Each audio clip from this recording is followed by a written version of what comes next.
Yeah, there's a Zen master that says, in the beginner's mind, there are many possibilities.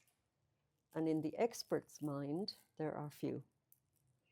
So even if we have heard the teachings, whether we're hearing it for the first time or we've heard it 100 times, 1,000 times,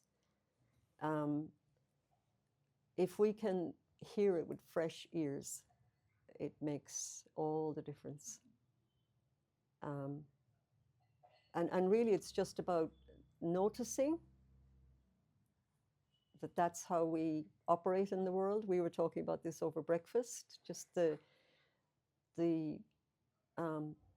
preconceived ideas that we have, thinking that we know things. It's useful, and they're important shortcuts, but they also keep us trapped in thinking we know how things are. And so the invitation here is to shake that up, and to try and cut through those projections. It's the hardest thing that we will ever do, and it's also the most important thing that we could ever do. And while it may sound daunting, the teachers often, and I think this is the cosmic joke, that it's so near, it's so close, it's so simple that we just don't get it. We think it's got to be more complicated than that. And so we keep it complicated. We keep our lives complicated. But anyway, let's begin with setting our motivation for this time together. And I know that some of you are leaving at lunchtime or at the coffee break. So don't be shocked if you come back into the room and you find that people have left. It's called impermanence.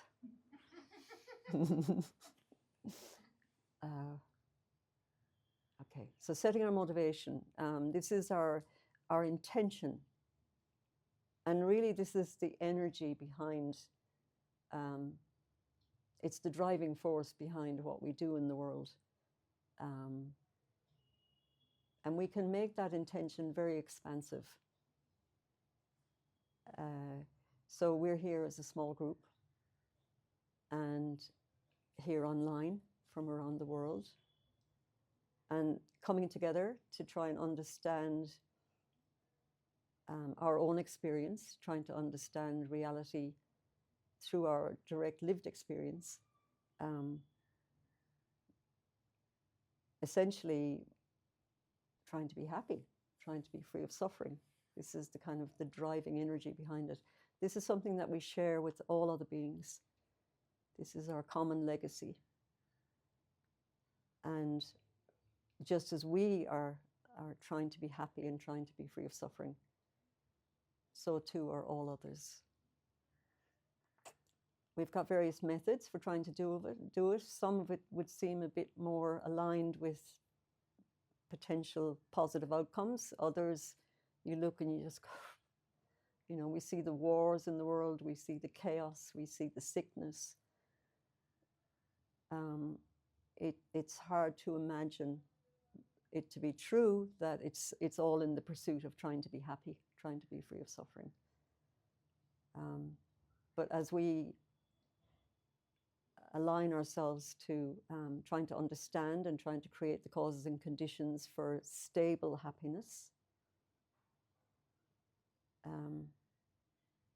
we can bring to mind, again, starting with people that we might feel easily connected to, our family, our friends, might be a pet, but whoever your heart feels kind of very easily and naturally open towards, it's easy to expand that wish that they too could be happy, could be free of suffering. And then just slowly we expand that outwards to see who else we might feel naturally inclined to include. Everybody that we saw here on our way here today, all of the tourists in Tamil, everybody's looking for happiness, the best coffee, the best croissant, somewhere where the electricity hasn't gone. The electricity did go out this morning. We did not get a coffee, which we traveled quite a distance to. I think there was a lot of, and again, there's nothing wrong with going out and looking for these things, but it's in the moment where maybe you don't get it that you realize whether we were attached to it or not. Can we let go when we turn up and there's no coffee? Is that okay? So, setting our motivation for this practice. I'm going to read out an opening aspiration, a very expansive aspiration. So as you hear the words, just align yourself with the truth of them, the possibility of these being true, and our ability and our commitment to align our actions towards this outcome.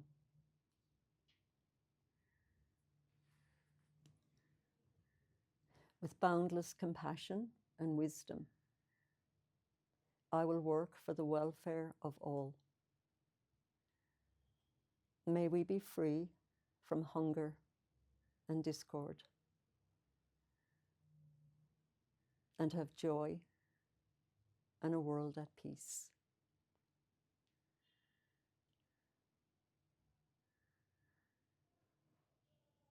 So just taking some moments to allow these words to settle in whatever way they make sense to you.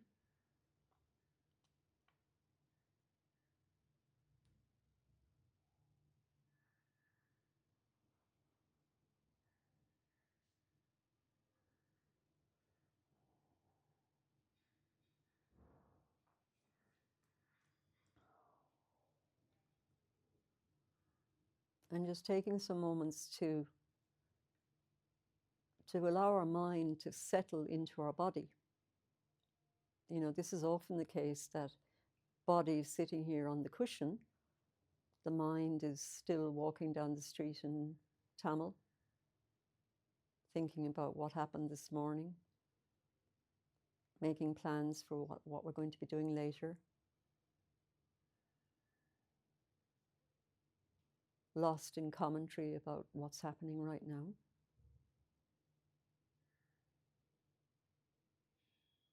So not blocking any of that. Not wanting it to go away.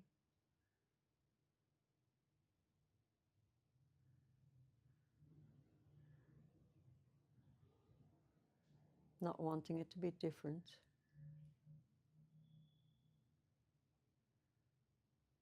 Just resting our attention into the body.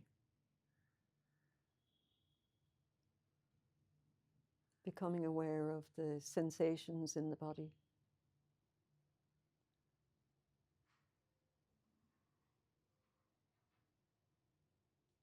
Feeling the weight of the ground beneath us, feeling the gravity.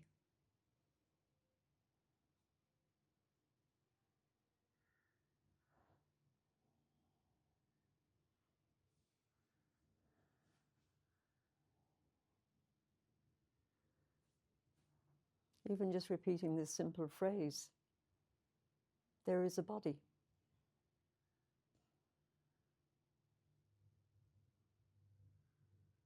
Allows us to drop our attention into the physical space.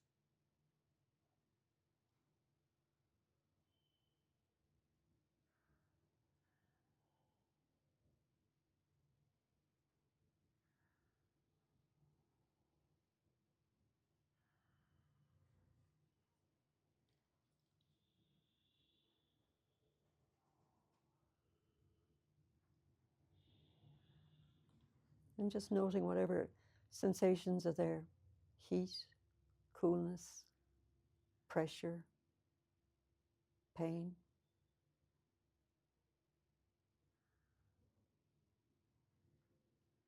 Just noticing it.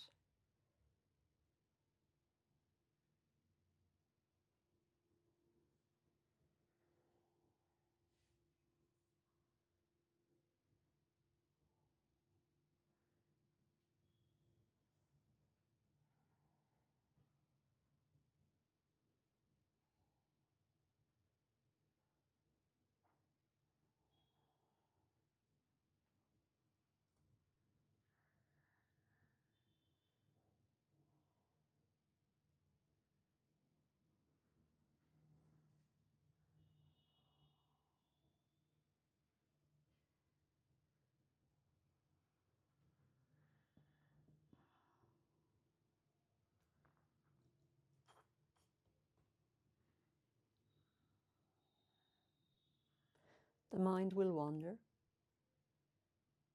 Don't worry about it. Don't judge it. Just in the moment that you know you're lost, bring your attention back again and again. And just noticing whatever sensations are there in the space of the body.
With boundless compassion and wisdom,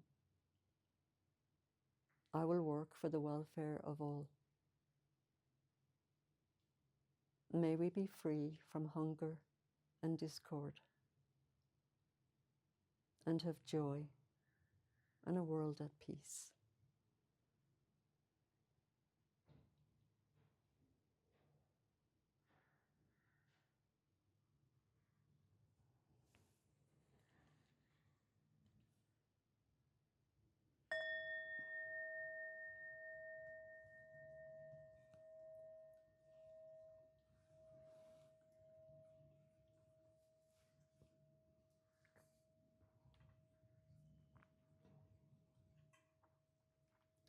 So now I can just see, oh no, I can, but I'm mostly looking at me.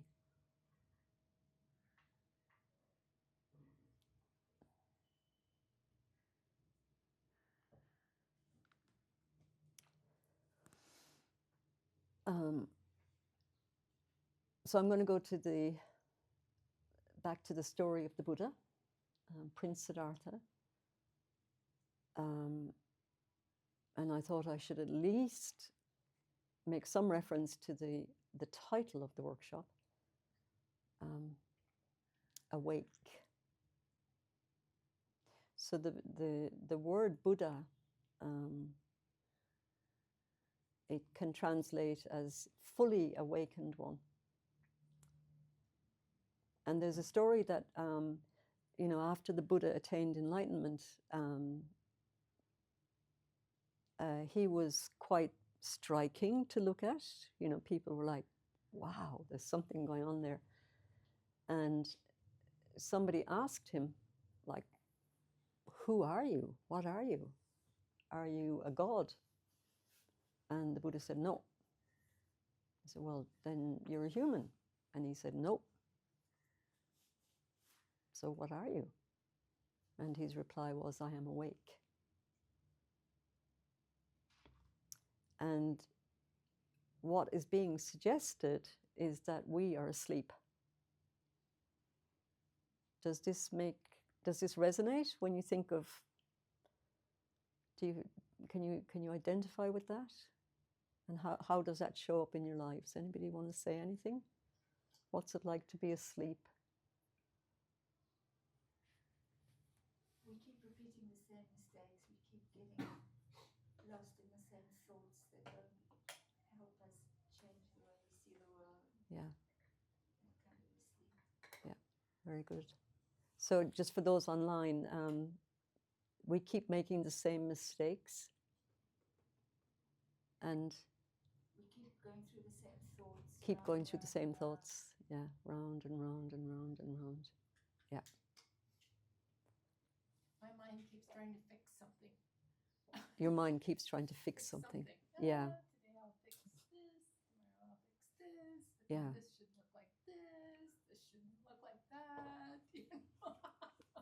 Yeah. Yeah. Even as you said, so yeah, what Peggy's saying is that her mind keeps trying to fix something, always trying to fix something. It's exhausting, yeah?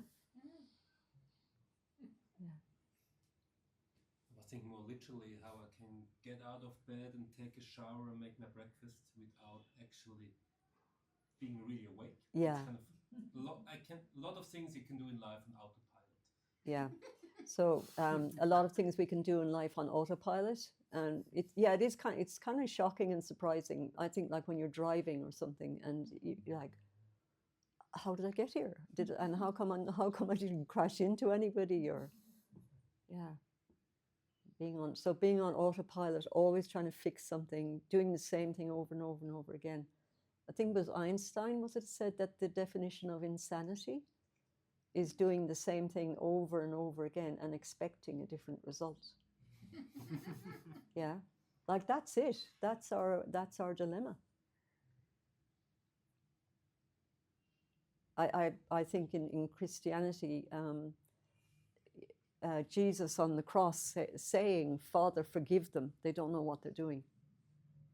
Like we're so lost and confused, and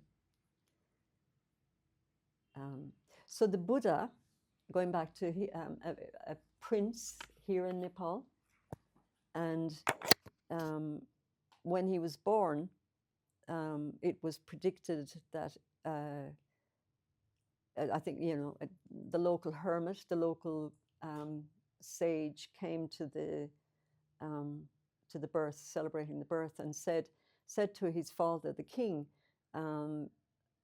he will be a great leader. He will be a great king if he stays here in the kingdom. If he leaves the kingdom, he will be an even greater leader. He will benefit more people, a great spiritual leader. So his father, the king, had some vested interest in him not leaving the kingdom. And so he made everything perfect so that the prince would not want to leave. He did a very effective makeover job.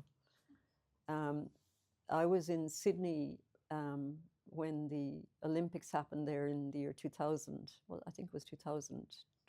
Georgia Lama, you'll remember.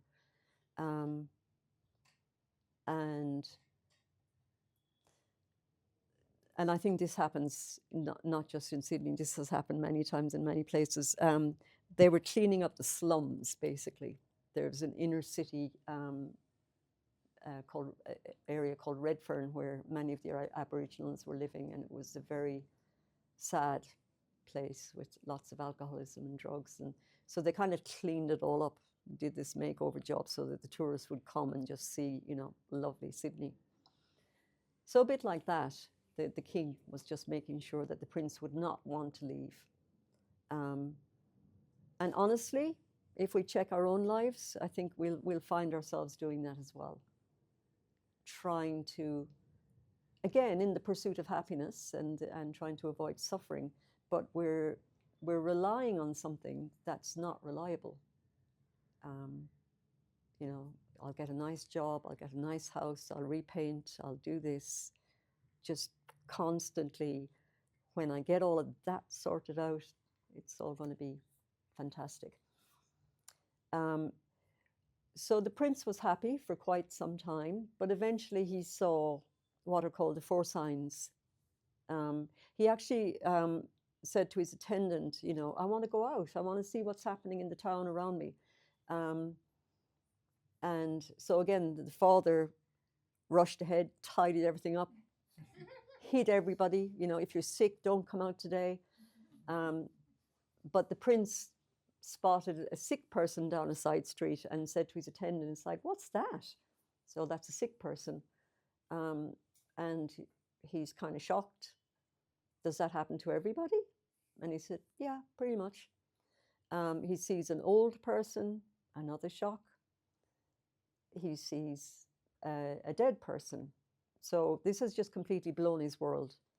And again, we hear it and we think, well, that's obvious. But again, if we really examine what's going on in our minds, we will see how much we are doing that, maintaining the illusion that that's not going to happen to me. Or that if it does, it's bad luck, or, you know, I didn't eat enough organic pears, or, you know, something. And this is, it's actually living between hope and fear all the time. Wanting this, afraid it might not happen.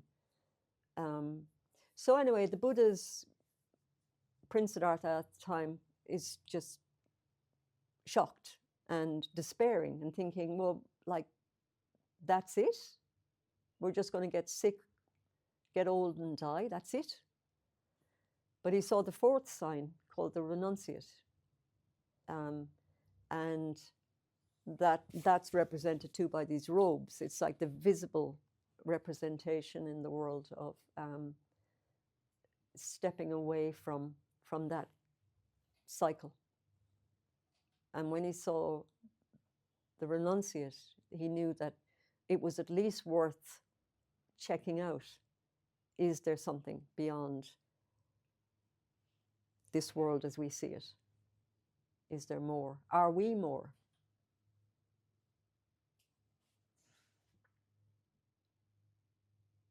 And it's not a philosophical, I mean, it is a philosophical question, but it's completely practical. This is about the recognition that we suffer and that we want to be free. Not just that we want to be free, but I guess the real question is, can we be free? Like stably free. It's worth investigating. So he followed a path, found the various teachers that were around at the time, did various practices, you know, tried to deny the body completely. But eventually, I mean, I won't go into it, but yeah, eventually he attained what's called enlightenment. He woke up to the truth of reality. And as he came out of that, it's said that he said these words, I discovered dharma. So dharma here, it can have many meanings, but the truth would be a sort of a shortcut for it. Mingyur Rinpoche describes dharma as awareness, compassion, and wisdom. Yeah. So the Buddha said, I discover dharma just like nectar. It is profound, peaceful, beyond concept, luminous, uncontrived. If I teach to others, no one will understand because it is beyond concept. beyond intellect, beyond rigid meditation. So he was quiet for a while, but he did teach. And the first teaching that he gave are summed up in what are called the Four Noble Truths. And this is like a basic foundational teaching. So, and in this, I've often heard Venerable Rabina, who was here recently teaching, I've heard her say that, so we've got the Four Truths, and he starts with the truth of suffering. Venerable Rabina often says that really the Buddha should have started by telling us that we can be free. Because many times people say Buddhism, all you're ever doing is talking about suffering. Like, why would you get yourself even more depressed? And it's a valid question. And it is depressing if we approach it without knowing, like genuinely knowing and building that confidence that the only reason we look into the truth of suffering, the full extent of it, is because we can be free of it. Like if you go to a doctor because you know there's something not right in your body, yeah, and you want to investigate it, and let's say the doctor says you've got cancer in your pancreas, and then so your next question is, so this is suffering, the truth of suffering, and it must be known and it must be understood. So in that example, if you've got a specific disease that's been identified, you want to be very, very precise about the extent of it. And so all of your treatment process is going to be making sure that you completely remove all of it, yeah? Not just some, because if you're only going to take some out, the causes for more of it to develop is still there. So it requires this precision, this wisdom, this capacity to discern exactly what it is that we're trying to eliminate here. So we need to know what is suffering. We need to know the cause, which we aim to overcome. And we need to know that it can be overcome, yeah, the cessation. So this must be made manifest. We need to experience it in our lives, not just hear about it intellectually. And so there's a path, and the path must be cultivated. And the path is really about, I mean, the absolute core of it is, again, it needs to be experiential. We need to become familiar with it. And the Tibetan word for meditation is to become familiar. So that's what we're doing. We're becoming familiar with what is true, with what is real direct experience. And really most of that is going to be, if we're, sort of an average human being, is going to be finding out how much we're not in touch with reality. It's going to be about sitting and looking at our misconceptions, where we're getting it wrong. Again, that can be, it's not an easy process. When I first met the path, first met Buddhism, I went to Bodh Gaya. I did an introductory course a couple of years before that, and then this was my second one in Bodh Gaya. The first one was in Dharamsala, and it was really made up of many backpackers. It was just one more experience to go and try out a Buddhist class. And also there was free food, free accommodation. So these were very attractive. The word would get round quickly about, you could have 10 days and you get fed. And so in Bodh Gaya, I remember this so well. There was a Scottish woman who was one of those backpackers that was very happy to have the free meals and the good company and the interesting teachings. But what happened for her, and it happened for many of us, was that we went, oh my God, this is, there's something of substance here. This is a path that I want to follow. And for some people in those introductory courses, they took refuge, like they officially became a Buddhist. And I remember this Scottish woman getting into the back of a Jeep. They were taking her to this Lama where she was going to take refuge. And she looked at me as she was getting into the Jeep and she said, I'll tell you what, she said, Buddhism has fucking ruined my samsara.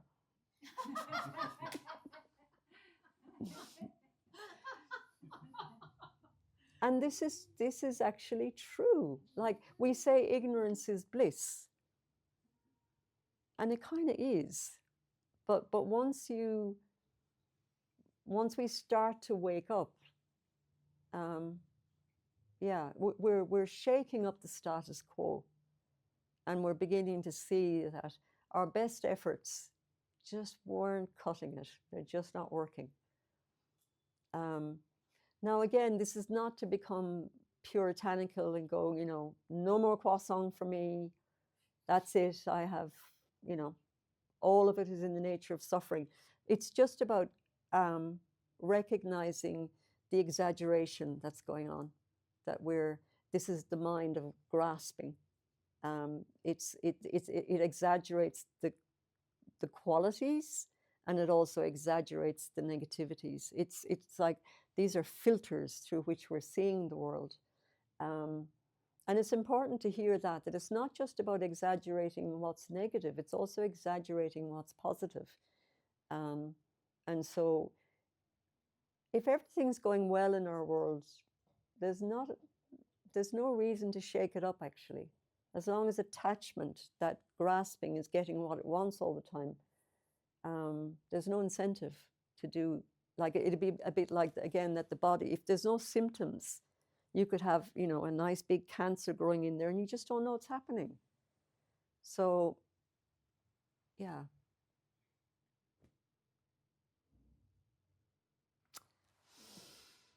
Any questions?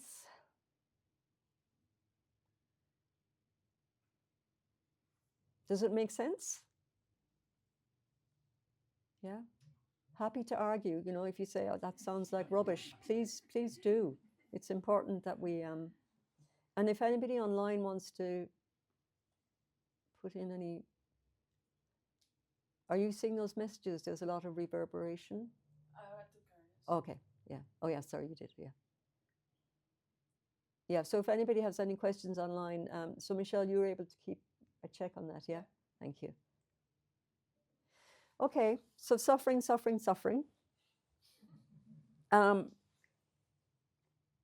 So I'll switch track, and let's look at kindness. And His Holiness the Dalai Lama says, my religion is simple. My religion is kindness. Any argument on that one? Yeah?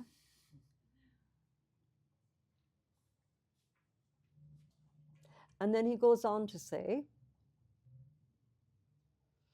practice kindness whenever possible. It's always possible. Yeah. Do we all agree with that? I mean, the first part? Yep, Andreas? Simple is not necessarily easy. Yeah, simple is not necessarily easy. Yeah.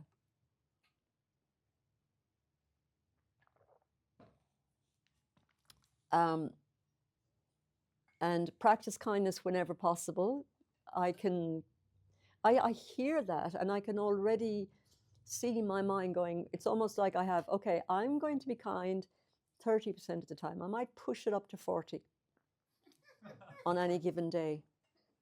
I can feel myself negotiating with it and kind of seeing it as a transactional. I can be kind to those people, but not to the person who's kicking the dog,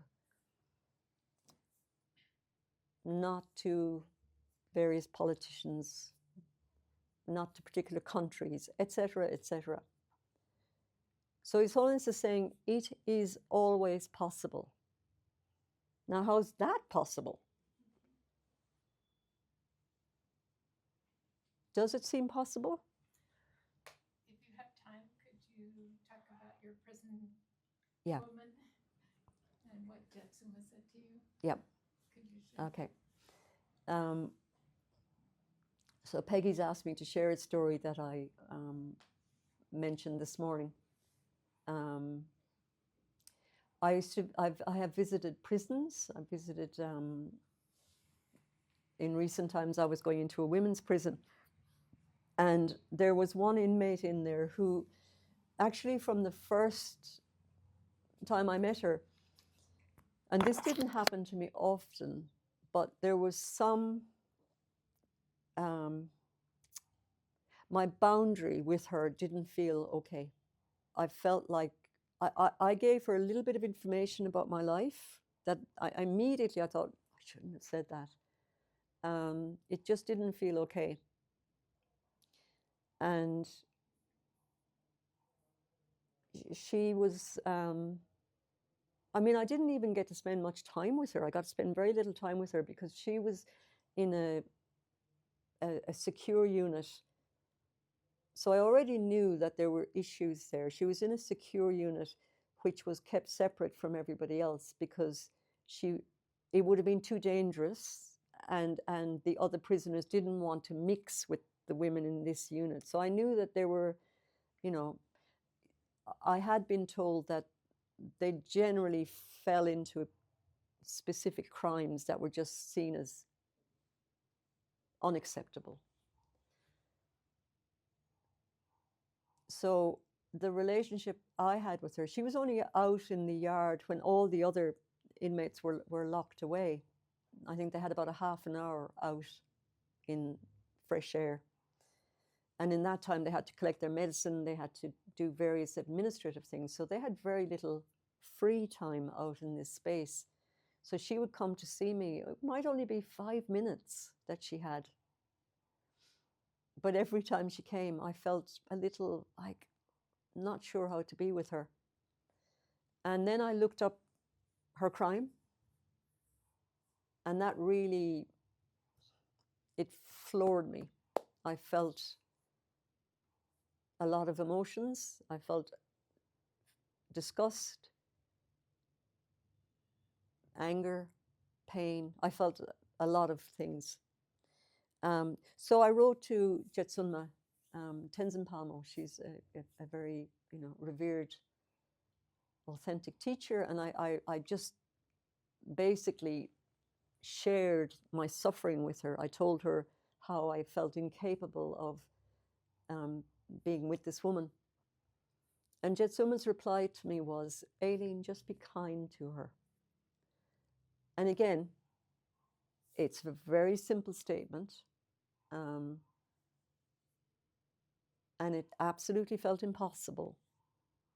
But as I read the words, I knew that I could do it. I knew that I could go back into that space and be kind to her.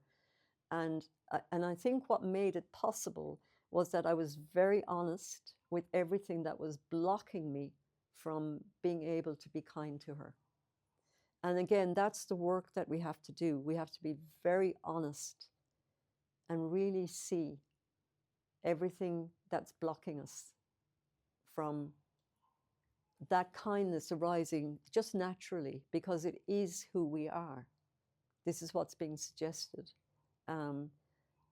Like with this opening aspiration where we say, I don't quite remember the words, with boundless compassion and wisdom. I mean, we could rephrase that. We are boundless compassion and wisdom. This is who I am. This is it's not that I have it, and the having of it sometimes is there, sometimes is not. It's there. It's there all the time. Pema Chodron says, we are the sky. Everything else is just the weather. It comes, it goes, it comes, it goes. So in that situation with the female inmate, I was really lost in the weather, really lost in the storms, and projecting all of that onto her. And I wasn't able to see her as a human being. It doesn't dismiss, the crime, but it holds it in a much, much bigger context. Forget what I was going to say. I want to read a poem. So yeah, just staying with that. Be kind whenever possible. It's always possible. So what blocks us from that, as I say, it's the filters that we have can be, and I've referred to this already, like attachment. I like, I want, and the exaggeration of, like running towards the things that we like, and running away from the things that we don't like. And ignoring most of what's arising in the world. So these are the three, what are called the three poisons in our mind. Ignorance, and arising out of ignorance is the aversion and attachment. And then we see the world through those filters, and when we relate that to, we end up having friends, enemies, and strangers. No other category. This is how we see people. We hear the word enemy and we think, oh, that's a bit strong. I don't have enemies. But an enemy is somebody who gets in the way between you and the object that you're, like if I'm queuing up for my coffee and somebody jumps the queue and they're in front of me, that's the enemy. If I react with like, oi, I was here. So they're getting in the way of my attachment. And again, this is going on all the time. And we need to see it. Not to get ourselves more depressed, but because even in the seeing it, we're already stepping out of like it's still there. He shouldn't have stepped in front of me and go, "That's not interesting." There's a moment of aversion. It's just the seeing it is already starting to free the grip of it.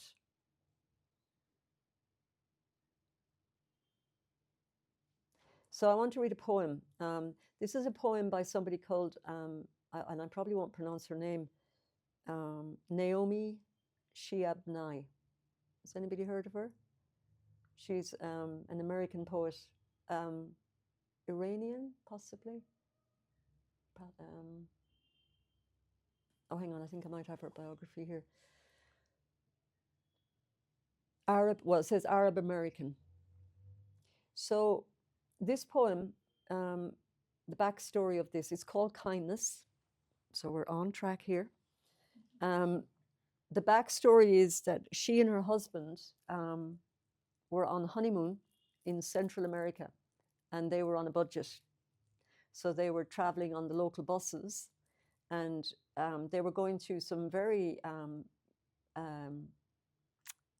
dangerous areas. There was a lot of bandits on the road, and they were in dangerous territory. And the bus did get stopped by bandits, and they stole everything. So Naomi and her husband's passports and money, everything, and everything was taken from the people on the bus. There was also a person killed on the bus. And this is all referred to in the poem. Naomi's husband left her in the town that they were in because that was the safest option, would be you just stay here. And he headed off to the capital to get new passports, new money. So she was left in this place on her own. Husband is gone. She's just witnessed a murder and everything taken. And she doesn't speak the language, and she's feeling like, very isolated, alone, and disconnected from everything. And she said that I think she was sitting in a public place, and there was somebody in the crowd that just made eye contact with her. And there was an acknowledgement in that connection. She felt that this person could see that she needed human contact, she needed kindness. And she said that this poem came to her just spontaneously in response to that interaction. So here we have kindness. Before you know what kindness really is, you must lose things. Feel the future dissolve in a moment, like salt in a weakened broth. What you held in your hand, what you counted and carefully saved, all this must go, so you know how desolate the landscape can be between the regions of kindness. How you ride and ride, thinking the bus will never stop. The passengers eating maize and chicken will stare out the window forever. Before you learn the tender gravity of kindness, you must travel where the Indian in a white poncho lies dead by the side of the road. You must see how this could be you, how he too was someone who journeyed through the night with plans and the simple breath that kept him alive. Before you know kindness as the deepest thing inside, you must know sorrow as the other deepest thing. You must wake up with sorrow. You must speak to it till your voice catches the thread of all sorrows and you see the size of the cloth. Then it is only kindness that makes sense anymore. Only kindness that ties your shoes and sends you out into the day to gaze at bread. Only kindness that raises its head from the crowd of the world to say, "It is I you have been looking for," and then goes with you everywhere, like a shadow or a friend.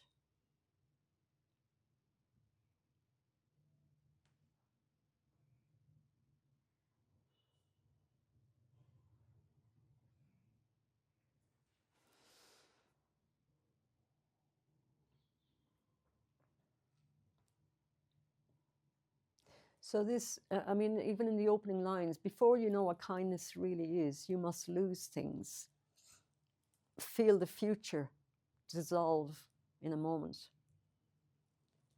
So it doesn't mean that we have to go out to lose them. We will lose them. It'll happen. We don't need to go looking for it. But it's waking up to the truth of that. And the future, feeling the future dissolve in a moment. Mingyur Rinpoche was saying to us that self-grasping, and this is that exaggeration that happens, that Rinpoche describes self-grasping as like a time traveler. It goes into the future, yeah? This is what I'm going to be doing next week. This is where I'm going to be next month. I'm going to have this, and I hope I can have this, and this might not happen, but I'm going to be there, and da-da-da-da. Or we go into the past, and I was this, and this happened to me, and like this is the exaggerated solidification of our identity as permanent, solid, independent. And it's just not true. And until we know that it's not true, like really feel it, then we won't know what kindness really is. That we are kindness, that it's our true nature.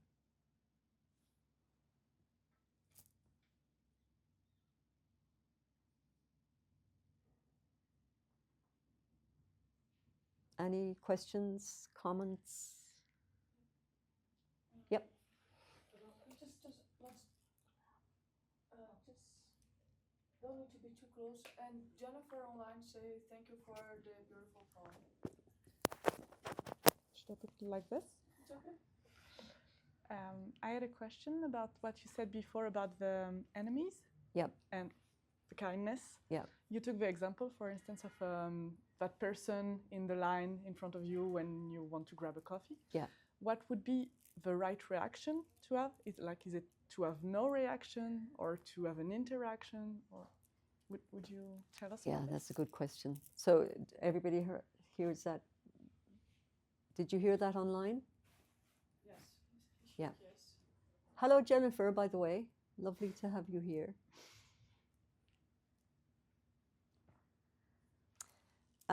So what would be the right reaction? Really, the first thing is to just see it, to notice that that's how you are reacting. Yeah, we have to be very honest about that reaction. And so in the noticing of that reaction, then we can, so the acceptance of it is really, really important. Sokni Rinpoche talks about, he has this lovely practice called handshake practice. And his description of it is, so to be aware of it we're already outside of the reactivity, yeah. So our awareness of it, Sokni Rinpoche describes it like this is one hand that just sees that. And then say this is the other reaction. This is like anger or frustration, irritation, annoyance, whatever is arising. And so we're just staying with it, seeing that that's what's in the mind. So you can turn a little inward in that moment if you want to, and just kind of notice how that's showing up in the body. And again, we could bring these moments, sitting in practice, you could bring a moment up where you had that reactivity and start to examine it. Because until we examine it, it feels like this solid, permanent thing. But then if we turn our attention towards it and start to just notice how it's showing up, we start to see that it's not as solid as we think. It's just made up of all of these different pieces.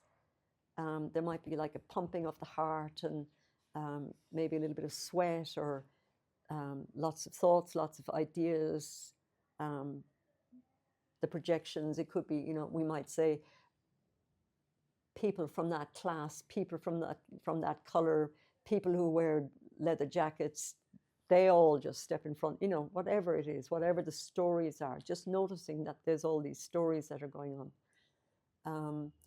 So yeah, Sokni Rinpoche says we generally have 4 different ways of responding to that reactivity. We either exaggerate it. I always lose track of these 4. So if anybody here can help me, we exaggerate them, we ignore them, we deny them, kind of like, no, nothing's going on here. We're trying to hide this. Or the 4th one, this is a very interesting one. The 4th one is that we antidote them. And we would think, well, of course I'd antidote it. Why would you not? But I'll read a quote if I can find it. Payment children. Okay, so before the quote with payment children, the reason why we don't so those are the 4 general ways that we respond. What Sokni Rinpoche is suggesting in the handshake practice is we don't do any of those. We just stay with it. And so if we can stay with that steady awareness of it, it'll eventually settle down. Because this is our kindness, actually. Our kindness is our willingness to be with it, to be with the suffering as we notice it. And that willingness, it's we talk about mindfulness, and this is a very important, it's absolutely core, our ability to not be lost in distraction all the time, but to really become more focused and attentive and aware of what's arising in our minds. But Ajahn Brahm, a Theravadan monk, doesn't use the word mindfulness, he uses the word kindfulness. So that attention, it's not a cool, calm, it's got heart to it. So our willingness to be with it is a kindfulness. And in that space, it can just open up, and we can start to let it go. So it's not that it's going to change immediately. We'll keep getting triggered because we've practiced it so often that it's just going to happen.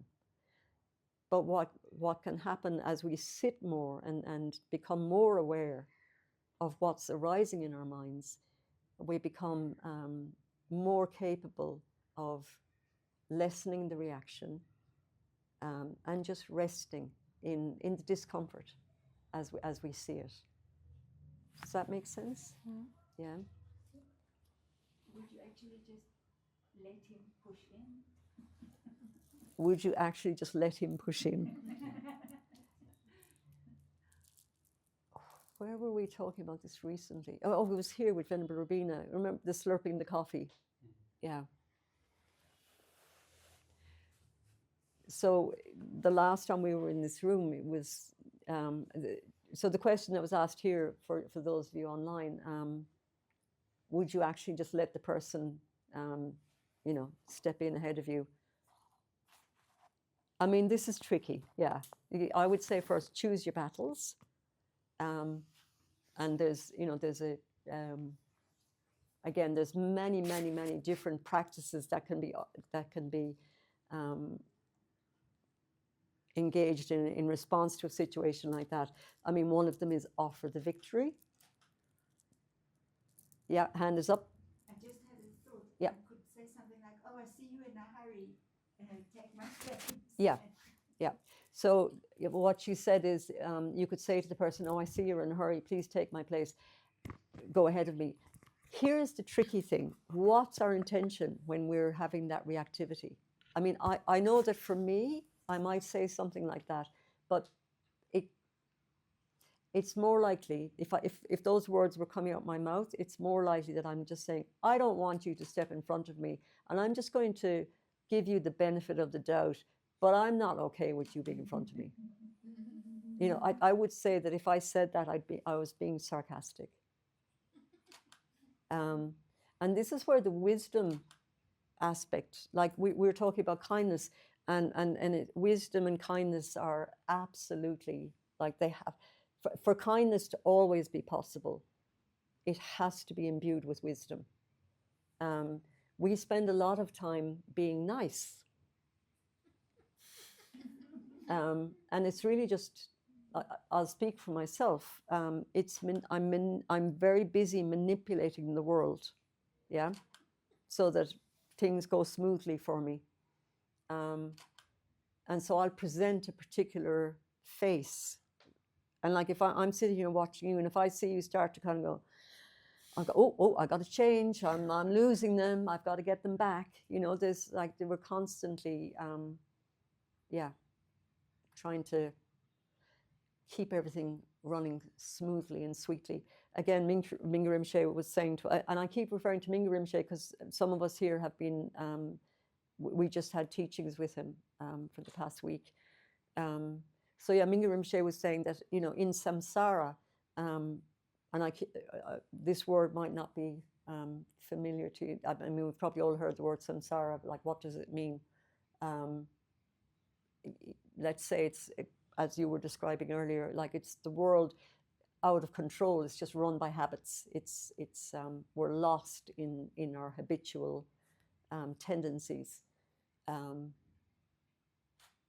Where was I going with this? Something about Mingyur Rinpoche. Oh yeah, Mingyur Rinpoche was saying in samsara that the only way that we can maintain any sense of happiness is through trying to control things all the time. So let's go back to the guy in the coffee queue. So in that moment where they step in front of you and aversion arises, the only reason aversion arises is because we had attachment to the queue going a particular way. And again, that's, you know, our future. We're anticipating between me and getting to the counter, nothing's going to go wrong. And so then when it does go wrong, you're like, what the hell? But it's because you expected it not to go wrong. And we don't question our attachment. We only notice attachment when it gets thwarted, when something happens. So yes, we could say, excuse me, would you mind stepping behind? I have done this many times in different ways because I lived in India for a long time and I never got used to the queuing system. And I often got triggered by it. And I tried many different ways. I don't know that I was ever successful or authentic in my attempts to interact. So I would say for me, I still have a lot more time on the cushion to look at that reactivity so that eventually I would be able to respond with more wisdom in those situations. Yeah. Could you say something about the fourth point? I think it was the antidote. Antidoting, yeah. So I mean, most of our time we would put our energy into antidoting. So if I say like I don't have much patience, I'm often angry. So okay, I've got to develop more patience. Anger is not okay. I've got to get rid of that. I got to have more patience. And so it's again, it's not that we don't engage in cultivating the opposites, but it's in recognizing that in their essence, there's nothing to throw out. There's nothing to get rid of. There's nothing to say. And again, it's applying kindness to everything that's arising in our minds. Everything is valuable. Everything is like compost. Yeah, we use shit as compost, as fertilizer. So rather than seeing it as something dirty to be gotten rid of, instead recognizing that there's nothing in and of itself that's solid or separate. It's all transmutable. It's all an energy that can be transformed. And so all of our negativities are, in their essence, they're all just wisdom energies. But it's our mistaken view of ourselves that forces us to see them in a particular way. I think Rinpoche described like aversion as compassion through the filter. Sorry, was it? Yeah, aversion as compassion through the filter of ignorance. So if I don't like something, it's actually a compassionate response. I need to get away from it. That's arising out of compassion. But the mistake is to think that really that separating myself from things is going to solve the problem. Separating ourselves will never solve the problem. It'll give us a little distance from it, but we still have to go through it. Yeah, they say like the only way out of something is to go through it. So Pema Chodron, this quote from her, the problem is that the desire to change is fundamentally a form of aggression towards ourselves. We have to hear this many times before we can, the problem is that the desire to change is fundamentally a form of aggression towards ourselves. So again, no kindness in it. There's a judgment there. I'm not okay. This is not okay that I have anger. The other problem is that our hang-ups, unfortunately or fortunately, contain our wealth. Our neurosis and our wisdom are made out of the same material. So if you throw out your neuroses, you also throw out your wisdom.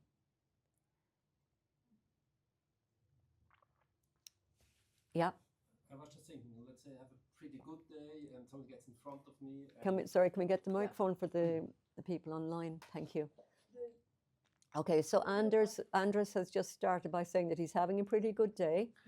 He's had his coffee. No, let's suppose I have a good day and I'm more self-aware and someone gets in front of me and I probably observed, I get a bit opposite of it. I would say a typical reaction would be, let's say it's a good day, it doesn't work all times.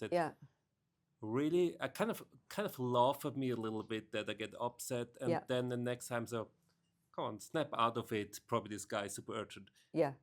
And I think this would be kind of the antidote, but I would say this would be not, I wouldn't see this aggression if you do this kind towards you.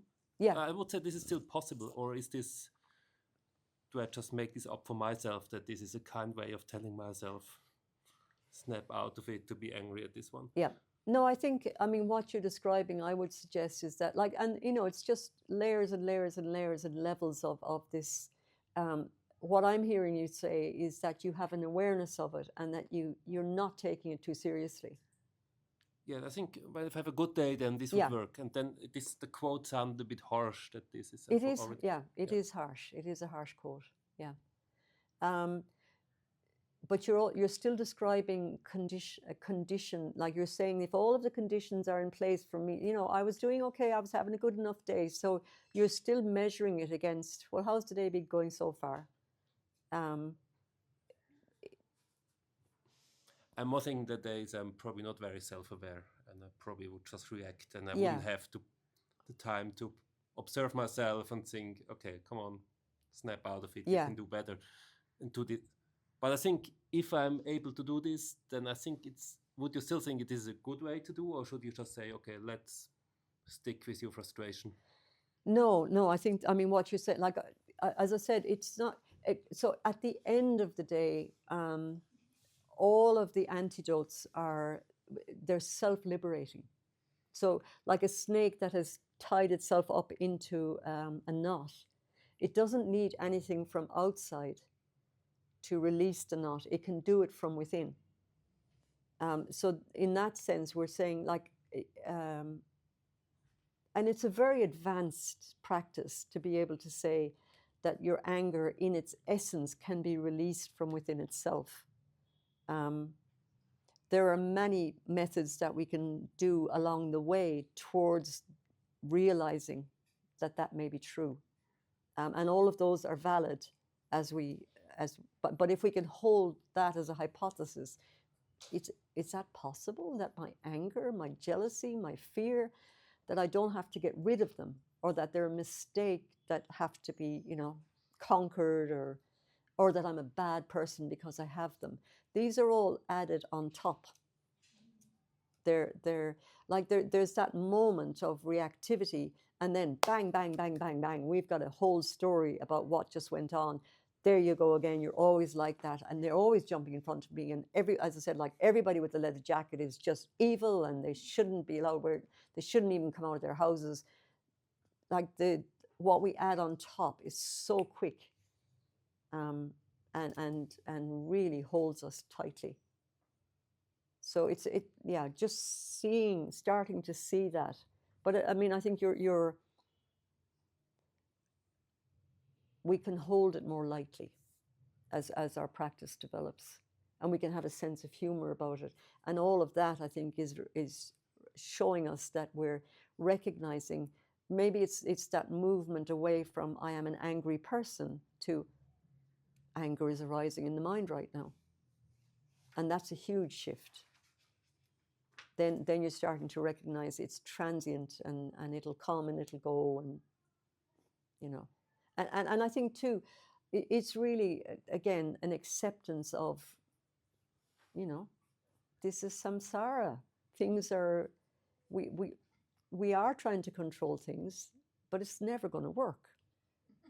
But it doesn't mean that you just go, oh, well, you know, I won't go out and get coffee then because someone might step in front of me in the queue. I'll tell you another prison story. I used to, coffee time in a minute. So I used to visit 3 or 4 prisons in a couple of days. I covered a lot of territory. I mean, yeah.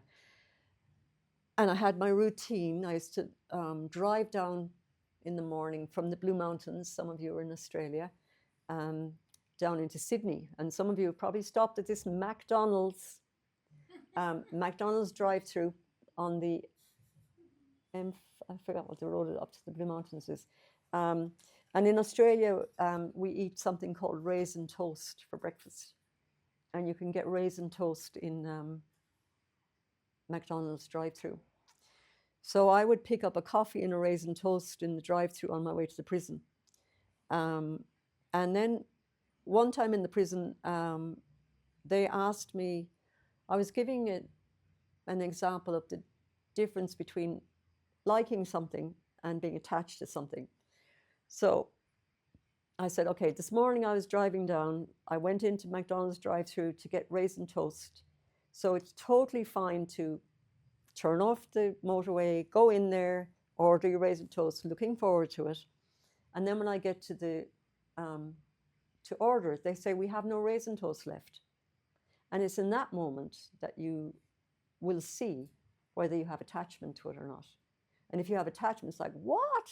How can you not have raisin toast? So this is our attachment, yeah? But if you go, oh, okay, no raisin toast, then I'll have a muffin. If you can just go, just move on without that reactivity, you're okay.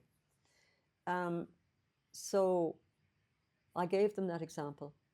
And then the next week, I came into that same prison, and it was unusual, but I was the last person into the room. Unusual in that normally they won't let the inmates move until, you know, the person's there and you say, please send the inmates from this area. So it was very surprising. It's like, oh my God, they're all in the room waiting for me. So I had to shut the door. And in prisons, they're big metal doors. So you have to really push. So I gave it a huge push, but it turned out not to be metal. It was a wooden door. And so it just went bang. And in the silence, one of the inmates said, I don't think she got raisin toast this morning.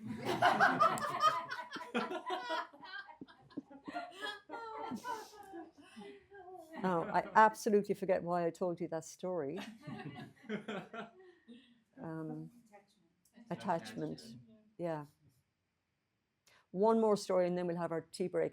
Another prison story. And you need to know a little bit of background for this one. Jetsunma Tenzin Palmo wrote a book called Cave in the Snow, which many people have read, and it's a great book. It's one of those examples of a personal journey that is very inspiring for all of us. So I was in a prison with Venerable Rabina, who was here a few weeks ago. She was giving a teaching, and again, she was asked to explain the difference between liking something and being attached to something, like having preferences. And so she said, okay, and this example Rabina often gives, she said, you go into the cafe, you order chocolate cake, they say, sorry, we have no chocolate cake, here's carrot cake. And you go, carrot cake? It's like, I don't want that. Take away your boring carrot cake. I ordered chocolate cake. Why can't you have chocolate cake? So again, this, or if you can go, okay, carrot cake's all right, I'll have it. So at the end of the talk, this inmate at the back put his hand up and he said, just want to let you know, I thought I was coming to a talk from that nun who wrote the book Cave in the Snow. So you're my carrot cake. Yeah. And he said, but it's okay. I wasn't attached and I quite enjoyed the talk. And then a year or more later, Venerable Rabina, this was in Western Australia, and Venerable Rabina was in another prison in WA, giving a teaching, and inmates move around a lot in the prison system. So she gave her talk, hand goes up at the back of the class. He said, just want to let you know, a few years ago, I was at your class and you were carrot cake. Now that I've heard you a second time, I kind of feel like I got my chocolate cake. So we're having a break. I don't know if there's any carrot cake or chocolate cake out there, but you can, you know, watch for attachment as you go about it. So how the break is 30 minutes. Okay. And can we clap?